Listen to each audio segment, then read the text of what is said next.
Hey guys, today I'm going to show you how to replace the transmission cooling line that's on the lower part of the radiator on this 2001 Ford F350. If this video is helpful, smash that thumbs up button, leave a comment down below for the YouTube algorithm. This really helps out a lot. So this has the 7.3 liter diesel.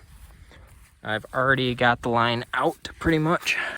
This is mostly going to be a quick overview of what to do here. So this line here runs like this over to that side over there. This is the Dorman part number for that line. I'll have this linked down in the description below to get it on Amazon.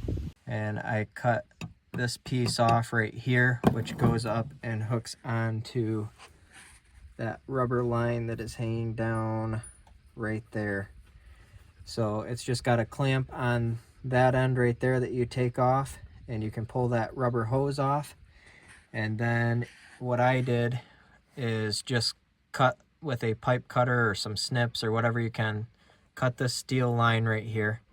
And then you're going to need 1 1/16" wrench to stick on the radiator fitting there.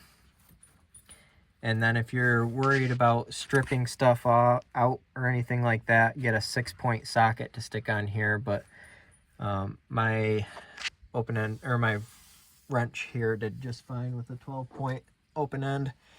And I used a 5/8 for this side here to get this loose. To put it back in is pretty much the same way you take it out. So just screw it in here and then reattach the rubber line over there and stick it back into the plastic holding piece right there. You are going to leak some transmission fluid from here, and so I've got a catch pan right here.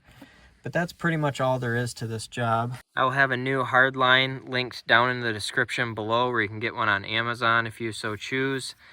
But if this video is helpful, can you smash that thumbs up button for me? Leave a comment down below for the YouTube algorithm. Thank you for watching and have a good one.